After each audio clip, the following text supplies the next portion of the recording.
Gloria al Señor. Hoy se me ha encomendado que haga la introducción a la carta a los Hebreos. Entonces, vamos a empezar nuestra temática, la supremacía de Cristo. Al hacer la introducción, así que vayamos allí a la carta, y quiero pedirles que vayamos al capítulo 2, puede estar capítulo 2, y vamos a leer un solo versículo.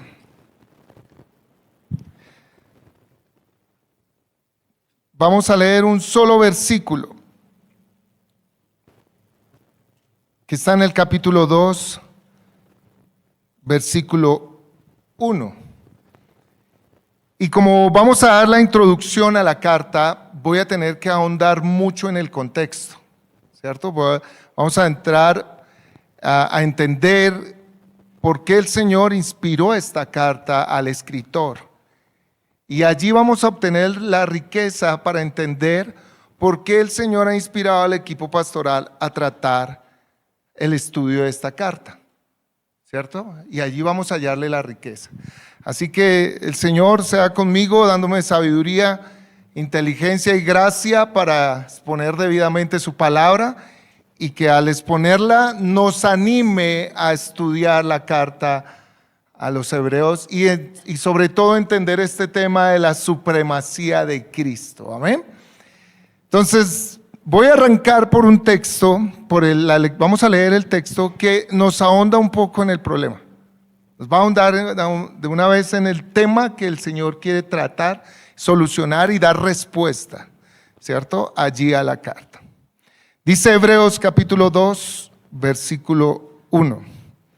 Por tanto, debemos prestar mucha atención a lo que hemos oído, no sea que ¿qué? Nos desviemos. Nuevamente, leámoslo. Por tanto, debemos prestar mucha atención a lo que hemos oído, no sea que nos desviemos. Y quiero introducir esta prédica con un testimonio de un hombre que de pronto ustedes conocen, Joshua Harris. Allí va a aparecer en sus pantallas. Él era pastor, escritor cristiano, pero luego de un tiempo se divorció, apostató de su fe, dijo, ya no soy cristiano, ¿cierto? Y empezó a apoyar los movimientos LGTBI.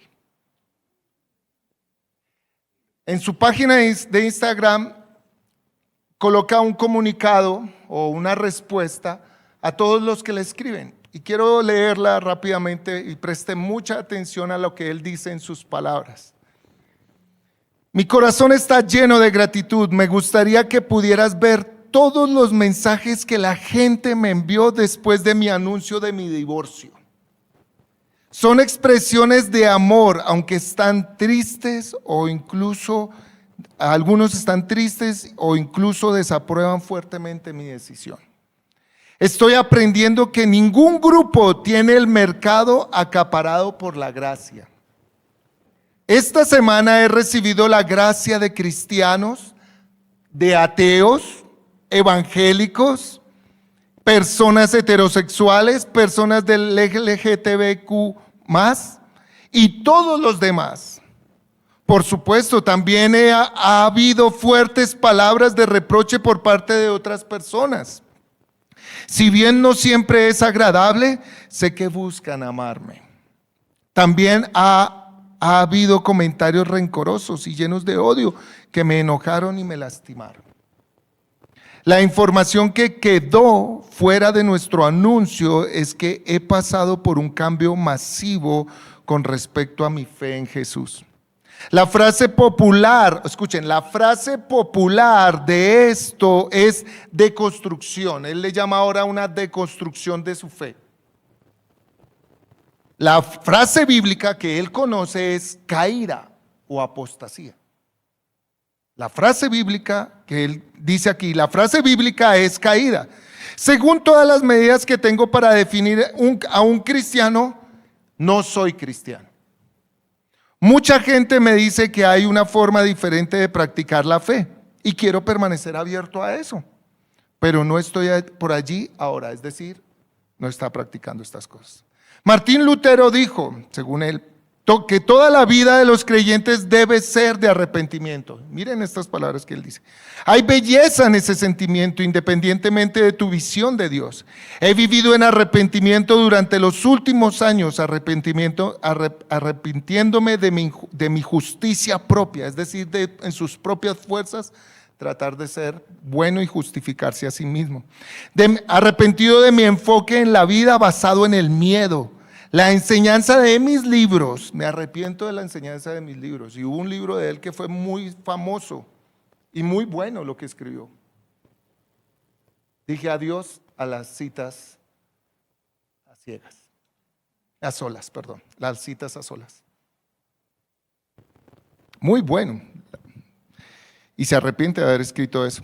Mis puntos de vista sobre las mujeres en la iglesia y mi enfoque de la crianza de los hijos, por nombrar algunos. Pero específicamente quiero agregar a esta lista de arrepentimientos ahora a la comunidad LGTBTQ+. Quiero decir que lamento los puntos de vista que enseñé en mis libros y como pastor con respecto a la sexualidad. Lamento haberme opuesto al matrimonio igualitario por no afirmarte a ti y a tu lugar en la iglesia. Por cualquier forma en que mis escritos, mis conferencias contribuyeron a la cultura de exclusión e intolerancia, espero que puedas perdonarme. A mis amigos cristianos, miren lo que Él nos dice a nosotros, los que nos hemos dolido en el corazón por eso. Cuando yo me enteré de eso me dolió, porque leí su libro y fue de bendición para mi vida. A mis amigos cristianos agradezco sus oraciones. No lo tomen como algo personal, sino devuelvo las llamadas de inmediato. No puedo unirme a tu luto, hermano cristiano. No veo este momento negativamente para mí. Me siento muy vivo, despierto, sorprendentemente esperanzado. Creo con mi hermana Julián, que todo estará bien y todo tipo de estas cosas estarán bien. Una historia como esta nos causa dolor, ¿cierto? Nos causa tristeza, ¿cierto? Dolor. Pero él no comparte nuestro luto, él está pasándola muy bien. Y usted lo va a ver en las marchas, apoyando todos los movimientos de LGTBI. Pero hermanos, esto no es sorprendente. Para nosotros, a mí me dolió esto, pero como pastores, constantemente estamos oyendo frases como esas. Constantemente estamos oyendo en los hermanos, yo escucho en los jóvenes frases como esas. No me siento bien con los hermanos de la iglesia. Perdónenme, pero yo la estoy pasando muy bien. Así usted no lo vea bien, yo la estoy pasando muy bien. Prefiero que se vea lo que soy realmente y no vivir una hipocresía como muchos la viven. Estoy de acuerdo con la ideología de género. Algunos están de acuerdo, algunos creyentes están de acuerdo con eso y lo apoyan y apoyan sus promotores. Y vamos a ver por qué sucede todo eso. Estoy de acuerdo con el matrimonio igualitario. Ellos tienen derechos. Estoy de acuerdo con la instrucción en la libre elección del sexo. ¿Sabía usted que hay personas que profesan ser cristianas y aprueban eso? Y acá las han habido. Estoy cansado de esforzarme por mí mismo, de tratar ser lo que no soy. Estoy cansado, estoy agotado de aparentar una imagen de cristiano, la cual no lo soy. Hermanos, esto nos muestra que nosotros requerimos con urgencia conocer la superioridad de Cristo sobre todo para mantenernos firmes en nuestra fe. No sea que, como nos dice el escritor de Hebreos, nos deslicemos y nos desviemos. Ahora, Voy a entrar a ahondar en la carta para comprender por qué se generan estos problemas y este tema introduce porque era uno de los problemas que estaba sufriendo la iglesia a la cual escribe el autor. Estaban desviándose, estaban a punto de dejar y abandonar su fe. Y vamos a ver por qué hoy día muchos están abandonando la fe, porque muchos no viven su fe realmente. Y vamos a entender. Y espero que en la exposición de esto usted pueda examinar su corazón y pueda escuchar al Señor hoy y pueda afirmar su fe y pueda ver el valor de las palabras del Señor a través de esta carta. Lo primero que tenemos que mirar es quién la escribió. Algunos dicen que la escribió Pablo, otros dicen que la escribió Apolos, otros afirman que la escribió Bernabé, otros Pedro. Pero realmente al examinar el escrito, el estilo, la forma, la manera en cómo Pablo siempre presenta sus cartas y como lo hacían los otros, se desconoce en verdad quién fue su autor. Así que lo que sabemos es que fue un cristiano piadoso, un creyente que bajo la inspiración del Espíritu Santo escribió esta carta para esta iglesia. Podemos tomar las frases que Connie Baird y Howson en el comentario de William MacDonald dicen lo siguiente: no hay porción alguna de la escritura, refiriéndose a la carta de los Hebreos, cuya paternidad sea más discutida. Siempre se ha tratado de ver, así que si usted creía que era de Pablo, no es de Pablo. Se desconoce su autor. No hay porción alguna de las escrituras cuya paternidad sea la más discutida, ni tampoco ninguna cuya inspiración sea más indiscutible. La inspiración de Dios allí en la escritura es algo indiscutible. Y yo creo que el Señor en su soberanía ha permitido esto para que nuestra mirada no esté puesta tanto en el autor, sino en Cristo, quien la inspiró y quien la dio. Así que cuando yo hable del autor, ya no voy a hablar del autor de una manera refiriéndome al escritor, sino voy a hablar del Señor que la inspiró. ¿Ok? Los destinatarios. Es claro que va dirigida a una comunidad judía, una comunidad hebrea, por eso su título, a los hebreos, ¿cierto? Va dirigida a ellos, pero no se sabe a ciencia cierta de dónde estaba ubicada esa comunidad. Lo único que se registra de ubicación dentro de la carta es al final del capítulo, donde dicen: los de Italia te saludan, ¿cierto? Entonces no sabemos si el escritor estaba en cercanías de la iglesia y de todas formas les está enviando saludos los de Italia te saludan, o el escritor estaba en una zona, ¿cierto? Donde en Italia podría estar él y desde Italia está escribiendo el escritor. Entonces no sabemos eso. Algunos apuntan y se atreven a decir por sus estudios que la iglesia posiblemente estaba en Roma, pero no se conoce a ciencia cierta, dándonos a entender que este es un escrito fundamental para la Iglesia Universal de Cristo. Este es un escrito para ti y para mí, para este tiempo. Ahora, ¿cuál era el problema de la iglesia que se vivía? Para entender el problema vamos a entenderlo por los grupos que estaban en la iglesia. Obviamente era una comunidad hebrea, ¿cierto? Pero allá habían unos grupos y estos grupos, esta iglesia estaba pasando por un momento de persecución, de aflicción, de sufrimiento, ¿cierto? Pero para comprender muy bien los problemas que habían, es necesario entender la audiencia. Entonces allí habían hebreos cristianos, realmente convertidos al Señor. Judíos que habían renunciado al judaísmo y habían entregado su vida total a Cristo y estaban siguiendo a Cristo, y por tomar esa decisión estaban teniendo sufrimientos. El segundo grupo es un grupo que se divide en dos. Es un grupo de no cristianos. Ese grupo estaba conformado por dos clases de no cristianos. Escuchen muy bien. Los primeros eran cristianos no Eran convencidos, pero no convertidos. Eran cristianos intelectualmente convencidos de que Jesús es quien dice ser. Y el segundo, eran personas que ni estaban convencidas intelectualmente y tampoco su corazón estaba con Jesús. Eran personas no creyentes. ¿Estamos claros? A ese grupo se está dirigiendo. Y vamos a mirar cuál era el problema de ellos. El primer grupo, los cristianos hebreos. Como lo dije, eran cristianos, eran judíos de nacimiento o que hacían parte del judaísmo, que habían entregado sus vidas a Cristo, que habían entregado su corazón al Señor, que creyeron, que intelectualmente fueron convencidos de que Jesús era quien decía las escrituras del Antiguo Testamento, decía ser quien es.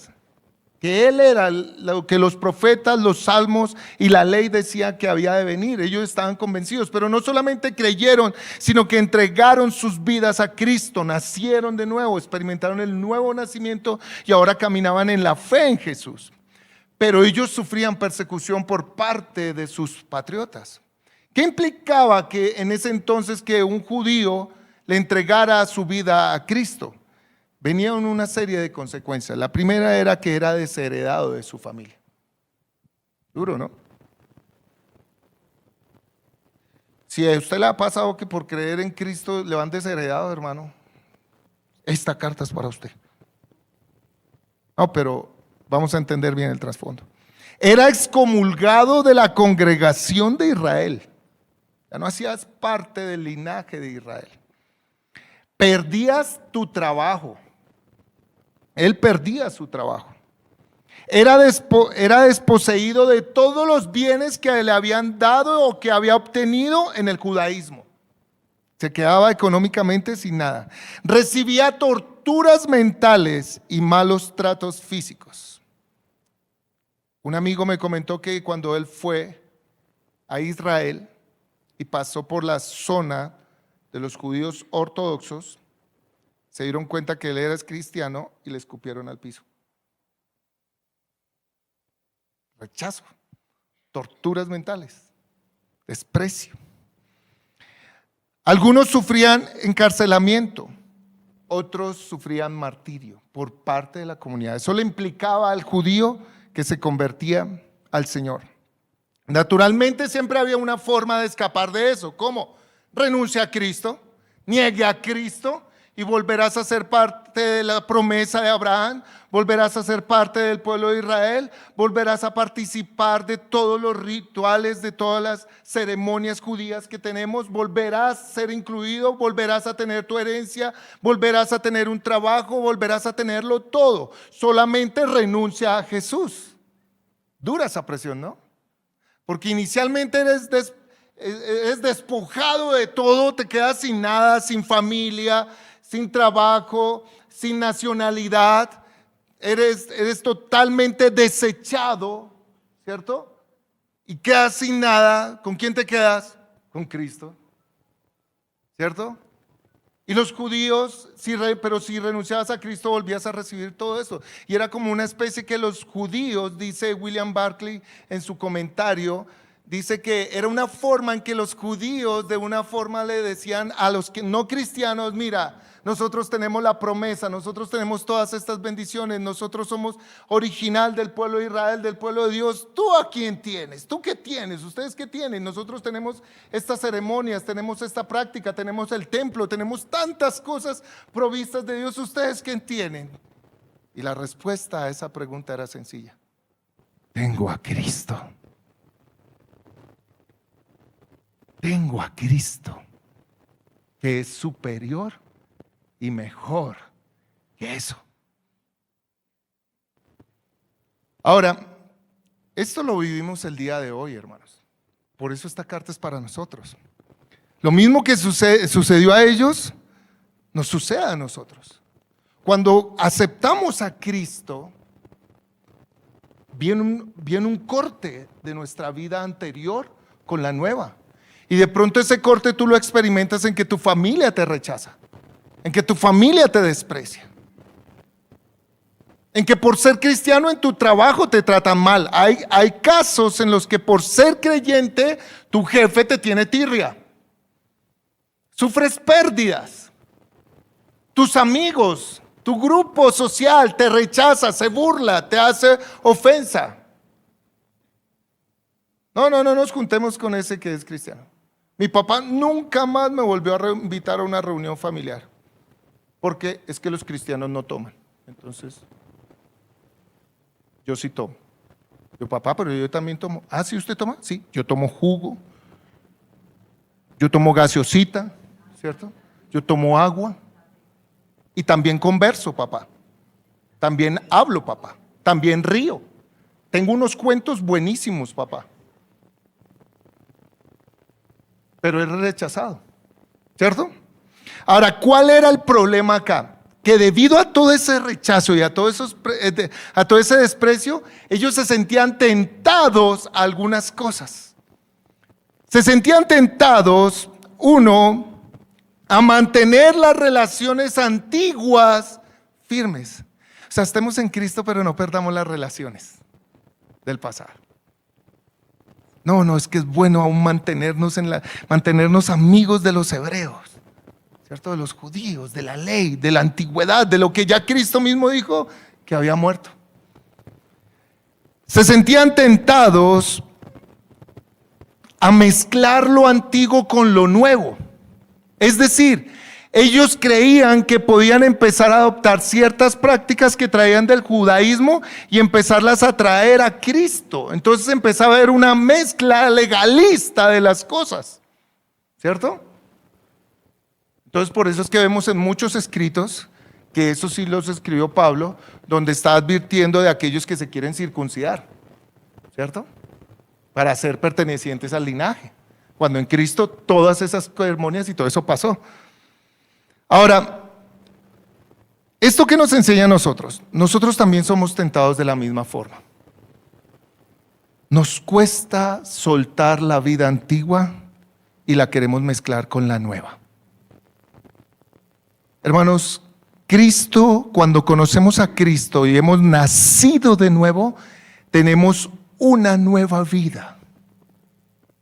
Pero a veces por evitar el rechazo, el desprecio, el no ser parte de determinado grupo social, por no experimentar el desprecio total de la familia, tendemos a no soltar la vida antigua, las prácticas antiguas, las formas antiguas de divertirnos. Entonces por eso es que hoy día no es extraño ver cristianos que su forma de diversión es como la de los que no conocen a Cristo. No es extraño ver a un cristiano bailando las canciones de Richie Ray en una discoteca. No es extraño que un cristiano se embriague porque para él Cristo también tomó vino. No es extraño ver que hayan cristianos que aprueben el movimiento, las nuevas ideologías, porque al interior de su familia hay personas que no conocen a Cristo, viven esas ideologías y entonces para no romper las relaciones y para no ser tan duros y para que no haya problema y no haya conflicto, te comprendo, te entiendo. Está bien, tengo que actuar en misericordia, en bondad y en gracia. Yo te apruebo. Y acepta. Y se va mezclando la vida antigua con la nueva. No han roto. Por temor. Si se dan cuenta, es por puro temor. Es por la motivación interna, como lo aprendimos en el retiro, los jóvenes. La motivación interna en su corazón es miedo. Miedo al rechazo, miedo al desprecio, miedo a no ser parte de. Y los cristianos que realmente han conocido al Señor y han entregado su vida sufren. Y por evitar el sufrimiento están mezclando lo antiguo con lo nuevo. Mantienen las mismas relaciones antiguas. No quieren romper esas relaciones. ¿Por qué? Es porque... es que Vienen de una relación de noviazgo, ¿cierto? Conocen a Cristo, se dan cuenta que su relación no está en el Señor ahora. ¿Por qué? Porque tú eres de Cristo y la persona que está allí no es de Cristo, ¿cierto? ¿Qué vas a hacer? Tienes que tomar una decisión. Mantengo. No, todavía no. Algunos mantienen sus grupos de amigos del pasado. Y quiero que me entiendan bien. Sabiendo que al mantener esas relaciones también me tengo que involucrar en sus prácticas. Y se involucran en sus prácticas. Y se involucran en sus formas de diversión. ¿Por qué? Porque es que allá está mi mejor amigo. Allá está mi mejor amigo. Y entonces sigues allí practicando lo que ellos practican. Yo recuerdo un amigo que se conoció a Cristo, se entregó a Cristo y él un día llegó y dijo: pastor, voy a ir a despedirme de mis amigos. Y yo, ¿cómo así? Me dijo: sí, nosotros nos reuníamos todos los viernes en tal lugar, así que este viernes yo voy a ir a despedirme de mis amigos. Y yo le dije: pero no tienes necesidad de eso, tranquilo, no tienes que despedirte de tus amigos. Después tus amigos van a venir a buscarte y al ver tu vida nueva, al ver tu vida transformada, ellos van a venir a buscarte y antes te van a pedir consejo, no los vas a perder. No, pero es que yo me quiero despedir porque yo sé que tengo que cortar con eso. Se fue. Donde todos se reunían, pues obviamente donde se reunían tomaban, hacían, echaban chistes groseros, todo lo que ellos vivían allá. Y él quería cortar con eso, pero quería cortar saludablemente con sus amigos. Cuando llega, le pregunto: ¿cómo le fue? ¿Cómo fue el viernes? No, pastor, si usted supiera la lección que me dio el Señor. Yo, ¿cómo así? ¿Por qué? Porque tan pronto yo llegué, ¿cierto? Tan pronto yo llegué, yo les dije: hola. Y sale uno de estos terribles, y yo no sé por qué me dijo eso: bienvenido al infierno, hermano, bienvenido. Cuando él me dijo eso, wow, yo quedé: bienvenido al infierno. Venga, júntese, le decía así: venga, júntese con los diablitos. Bienvenido al infierno. Me decía: ¿usted se acuerda la novela de Tomás Carrasquilla? ¿Sí? A la diestra de Dios Padre, sí. Me sentí como si hubiera bajado al infierno. ¿Yo qué hago acá? Si ellos son más conscientes, ¿yo qué hago acá? Y mire, hermano, un no creyente es más consciente cuando tú te conviertes de que su relación contigo ya rompió. A mí me ocurrió eso. Mi papá fue consciente y cortó conmigo. Mis amigos fueron conscientes y cortaron conmigo. Digo, él ya no es el mismo.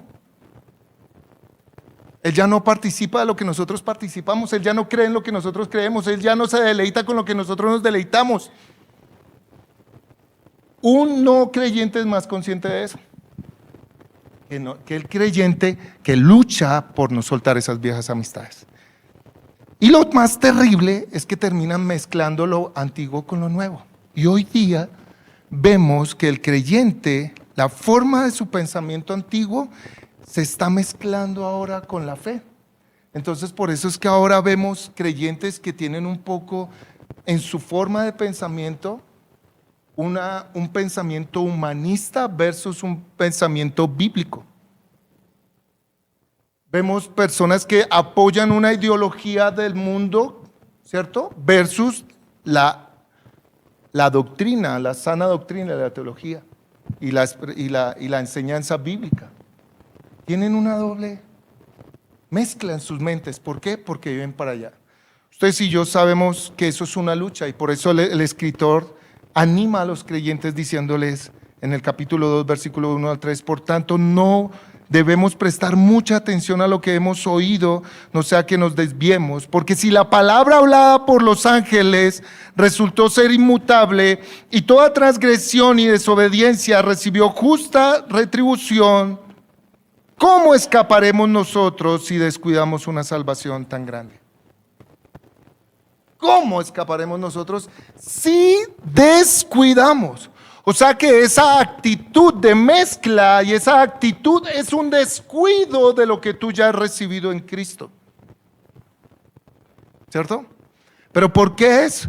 Porque bajamos la mirada de Cristo y empezamos a ver que esto es mejor que Cristo, que a Cristo le hace falta un poquito de algo de este mundo como para darnos deleite, ¿cierto? Para que mi vida sea plena, Señor Jesús, es que no es suficiente la vida que me has dado, necesito un poco de deleite de este mundo para que sea completa.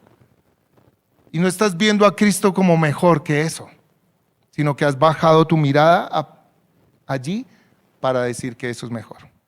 Ahora, el otro grupo de cristianos, bueno, del grupo que estaba allí, eran los no cristianos, que estaban convencidos intelectualmente, pero que no, sus corazones no se habían entregado al Señor, que no habían experimentado el nuevo nacimiento, por eso no eran cristianos, convencidos intelectualmente, pero no nuevas criaturas. Perdón. Estos hebreos creían firmemente que Jesús, era el Mesías. Creían que Jesús era el que había de venir.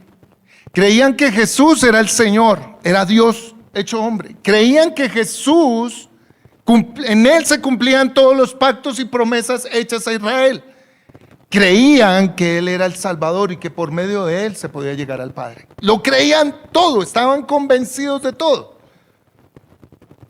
Pero aún sus corazones no estaban dispuestos, no se habían entregado a Él, no lo habían aceptado a Él como su Señor, como su Salvador, como su Redentor, como su Libertador. Aún no habían aceptado a Cristo y por eso aún no pagaban el sacrificio de seguir a Cristo.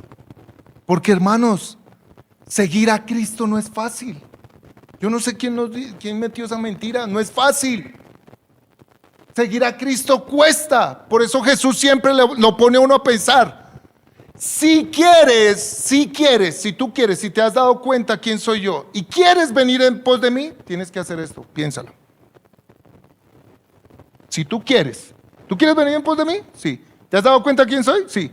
Tienes que hacer esto, niégate a ti mismo, toma tu cruz y sígueme. Me amarás a mí sobre todas las cosas, no puedes amar a otro más que a mí, si no, no puedes ser mi discípulo, no vas a poder. Un comentarista dice que esta comunidad era una comunidad con un alto nivel intelectual. Por lo tanto, el autor que le escribe es como si fuera un profesor del seminario que le está escribiendo verdades profundas a sus alumnos, ayudándolos a que no se queden solamente en lo intelectual y corran el peligro de volverse en apóstatas de la fe. Y hemos visto que a los seminarios también van los ateos. Y hemos visto que hay gente que va al seminario pero no sigue a Cristo, no conoce a Cristo. Saben de Cristo. O sea que, hermanos, estar convencidos no significa que estés convertido a Cristo. Porque donde esté tu tesoro, allí estará tu corazón. Para ellos la exhortación, el Señor exhorta fuertemente en esta escritura. Y les dice, porque en el caso de los que fueron una vez iluminados, o sea, alumbrados, recibieron, que aprobaron el don celestial y fueron hechos partícipes del Espíritu Santo, que gustaron de la buena palabra de Dios y de los poderes de los siglos venideros, pero después cayeron. Es imposible renovarlos otra vez para arrepentimiento, puesto que de nuevo crucifican para sí mismos al Hijo de Dios y lo exponen a la ignominia. Por eso es que vemos personas que se proclaman cristianas, pero que están convencidas intelectualmente, pero sus corazones aún no honran a Dios. Y por eso están nuevamente exponiendo a Cristo al vituperio. Por eso ellos no se les ve en nueva vida, no se les ven nuevos frutos de vida nueva. Para ellos es más fuerte la exhortación. Mira lo que dice en el versículo 10. Porque si continuamos pecando deliberadamente después de haber recibido el conocimiento de la verdad, ojo, conocen la verdad, ya no queda más sacrificio alguno por los pecados, sino cierta horrenda expectación de juicio y la furia de un fuego que se ha de consumir a los adversarios. Es una advertencia. Al cielo no llegan los convencidos,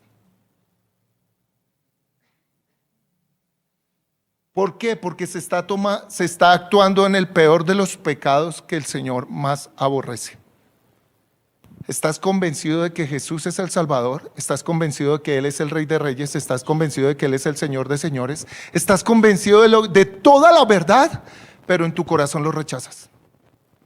Y el peor pecado que hay es rechazar a Cristo. No entregarle tu vida a Cristo. Si Él es Dios, el peor pecado que puedes cometer, reconoces que Él es Dios y no le entregas tu vida, no queda nada más que hacer. Dios está diciendo eso. No hay nada más que hacer. Ya no puedo hacer nada más. Si tú no entregas tu vida a Cristo, al Cristo del cual estás convencido, no hay nada más que hacer. No queda nada más, sino una horrenda expectación de juicio que será, que consumirá a todos los adversarios del Señor. ¿Por qué? Hermanos, que esto es serio. Tu vida es seria.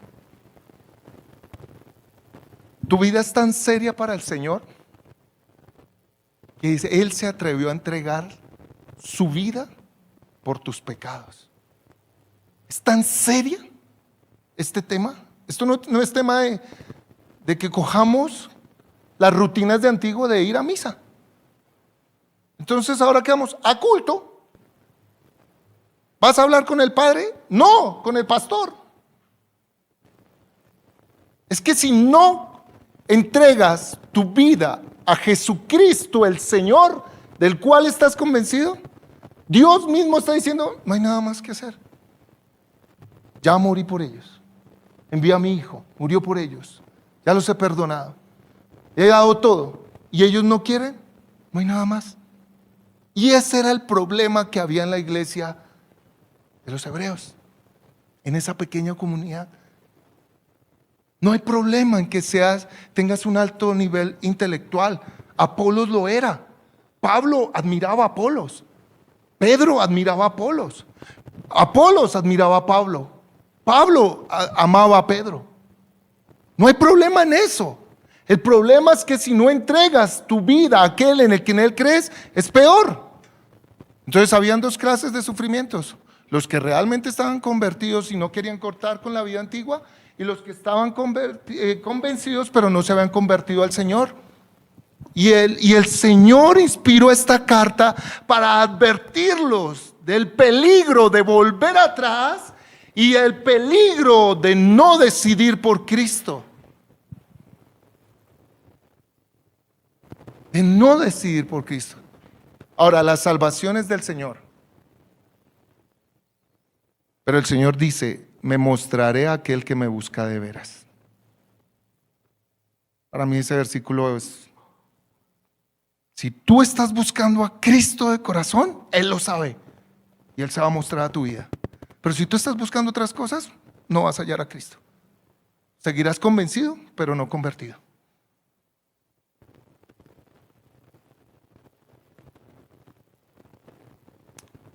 Ahora, ¿por qué se puede caer en este peligro del convencimiento, mas no la conversión?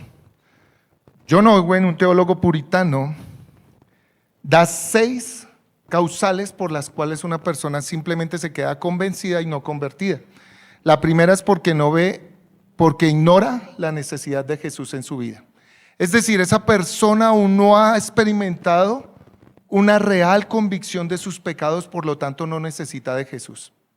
Porque cuando tú llega la convicción del pecado a tu vida, tú sientes la necesidad de un gran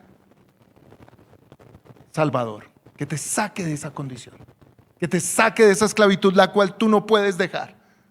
Y si lo reconoces a Él como el Salvador, clamas a Él, sálvame, sálvame Jesús, solo tú puedes salvarme, sálvame. Entonces la persona aún no está convencida, pero no siente la necesidad de Jesús. La segunda es porque no son capaces de saborear la gloria de Dios.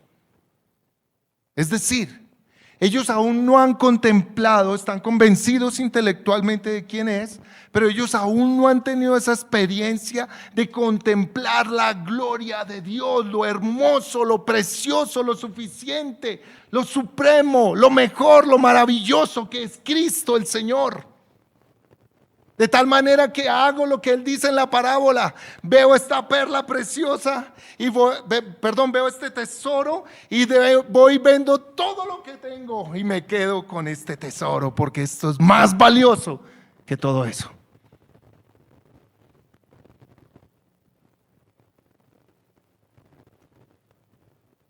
Cuando conocí a Cristo y experimenté yo experimenté el rechazo, por eso lo traigo. Sé de lo que estoy hablando.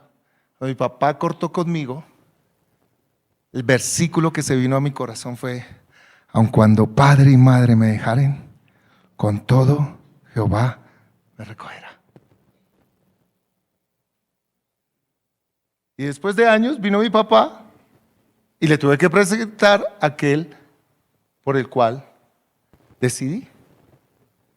Pero no han experimentado lo hermoso, lo precioso, lo suficiente. No han disfrutado de su verdadero amor, de su verdadero perdón, de su gracia. No han visto, no han contemplado la gloria de Dios. Cuando uno contempla la gloria de Dios, comprende que Él es santo, santo, sin mancha. Lo segundo es que no han experimentado al Espíritu de Dios en sus vidas.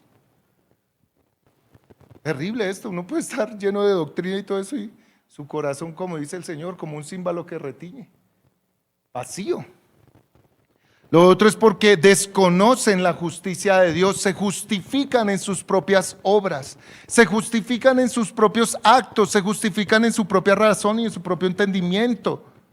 Se justifican a sí mismos, no han experimentado el proceso donde saben que son culpables, que están destituidos de la gloria de Dios y que el perdón de Dios a través de la justicia de Cristo es por el cual tienen esa relación con Dios. No han experimentado esa justificación en sus corazones.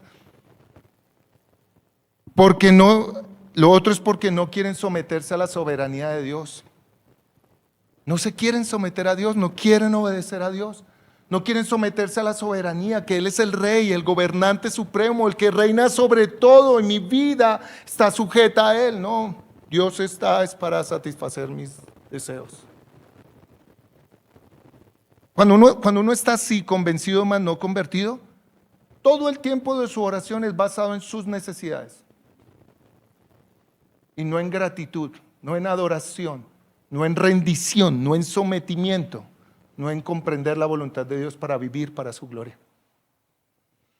Y por último, no aceptan la autoridad de las Escrituras. Tienen una lucha con este libro, pero es que tienen una lucha con la inspiración bíblica, tienen una lucha con los escritores, tienen una lucha con el origen, tienen una lucha con ellos porque para ellos la palabra de Dios, este libro, que para mí es la palabra de Dios, no que contiene palabra de Dios, es la palabra de Dios, fue inspirada por Dios a estos hombres, para ellos no, ellos luchan con eso, con la autoridad de las Escrituras. Por lo tanto, no leen las Escrituras, o refutan las Escrituras, o refutan todo eso. Es que eso que dijo Jesús también lo dijo tal persona en tal tiempo. Es que eso que afirma ese hombre, eso fue dicho por hace mucho tiempo por tal filósofo y tal autor. Es que eso era lo que estaba buscando Sócrates, Aristóteles y ellos dijeron fue esto. Eso es más real, eso es más comprobado. Por eso están convencidos. Este grupo es el que el Señor advierte. ¿Cuánto mayor castigo piensan ustedes que merece el que ha pisotado bajo sus pies al Hijo de Dios y ha tenido por inmunda la sangre del pacto por la cual fue santificado y ha ultrajado al Espíritu de gracia? Porque eso es lo que está haciendo en su corazón, menospreciando el sacrificio de Cristo y rechazando la voz del Espíritu Santo que le está hablando y le están enseñando. Pero esas personas aún se congregan. Se congregaban, iban allá. Pero claro, ellos no sufrían tanta persecución porque aún sus corazones no se habían convertido y por eso aún pecaban deliberadamente. Vivían en el judaísmo. El tercer grupo es de los no creyentes, los que ni estaban convencidos ni los que estaban convertidos, pero ellos no eran un problema. Ellos no sufrían ningún problema. ¿Por qué? Porque aún no se habían entregado a Cristo. Y hermanos, aquí vemos que se cumple lo que el Señor dijo en Apocalipsis: los prefiero fríos o calientes, porque tibios. El inconverso no es un problema. El que no conoce a Cristo no es un problema. ¿Tiene problemas? Sí, por causa de que está destituido de la gloria de Dios. Pero el autor, el Señor, a través de la carta de Hebreos, también le habla a esa comunidad de no creyentes para que conozcan al Señor. ¿Cuál es el tema entonces de esta carta frente a esos problemas? Dios siempre inspiró una carta, un libro, con la finalidad de hablar y de solucionar a un problema que estaba viviendo la iglesia para fortalecerla y afirmarla en él y advertirle de los peligros. Entonces, ¿cuál es el tema? Y el tema nos ayuda a comprender el valor de por qué estudiar. El tema general de la carta es la superioridad y preeminencia de Cristo. Este es el mensaje más indicado para estas personas que están pasando por estos problemas. Necesitan ver que Cristo es mejor que cualquier cosa anterior. Necesitan ver que es mejor que cualquier persona del Antiguo Testamento. Necesitan ver que es mejor que cualquier institución del Antiguo Testamento. Necesitan ver que es mejor que cualquier ritual del Antiguo Testamento. Necesitan ver que es mejor que cualquier sacrificio del Antiguo Testamento. Necesitan ver que es mejor que todos los demás y toda la existencia del Antiguo Testamento.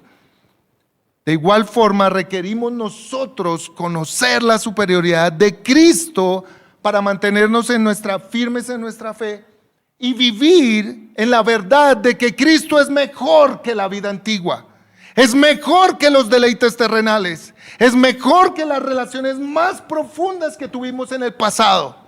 Es mejor que el reconocimiento de este mundo y de los deleites y los placeres de este mundo. Es mejor que la vida misma en este mundo. Por eso vamos a estudiar Hebreos. ¿Por qué? Porque necesitamos comprender lo que el texto dice allí. Ver el resplandor de su gloria, la expresión exacta de su naturaleza y sostiene todas las cosas por el poder de su palabra. Después de llevar a cabo la purificación de los pecados, el Hijo se sentó a la diestra de la majestad de las alturas de Dios. ¿Por qué podemos llegar a la convicción y a la vivencia de que Cristo es mejor y es supremo a todas las cosas? Porque hemos llegado a contemplar eso que dice allí el texto. Hemos podido ver su gloria, hemos podido ver su majestad, hemos podido ver su belleza y nos hemos entregado de corazón a aquel que vive. Y vamos a conocer la supremacía de Cristo a través de esta carta. Y el deseo profundo en lo personal es que nuestros corazones, a medida que vamos progresando en la carta, amemos, adoremos. El Señor traiga conversión genuina a nuestro corazón. Si estamos con la lucha del mundo, veamos que yo sé que no vas a dejar el mundo y los deleites y la vida antigua hasta que veas algo mejor. Pero veas lo mejor que es Cristo que todo ese mundo que hay allá. Y que si solo estás convencido y no estás entregado de corazón, veas que es como Pablo.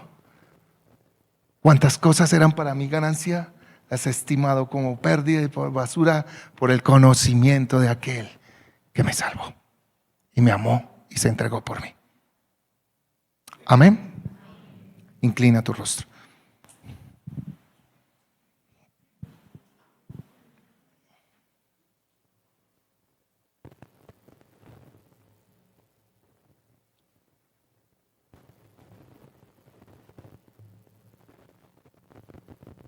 No sé cómo esté tu corazón, en cuál de los grupos puedas estar. Si eres alguien que en verdad has conocido a Cristo y le has entregado tu vida y Él te ha dado una vida nueva, pero estás siendo presionado con la vida antigua y la estás trayendo a tu vida y eso te ha llevado a vivir una vida doble.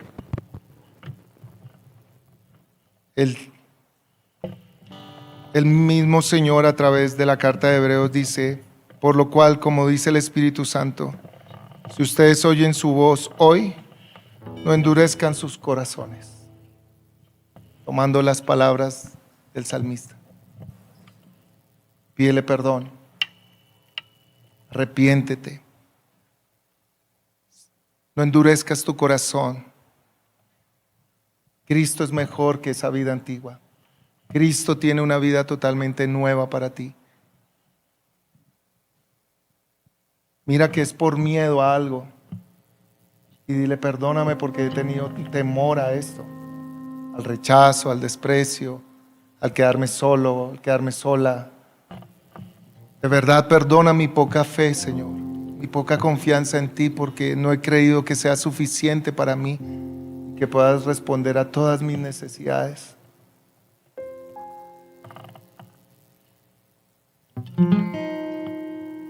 Pero si estás convencido, simplemente llevas muchos años convencido de que Cristo es quien dice ser, pero no le has entregado tu corazón al Señor, hoy es el día de salvación. Hoy es el día para que tú le digas: perdóname, Señor, porque te he estado rechazando, he estado menospreciando tu sacrificio, he estado menospreciando lo que tú has hecho por mí.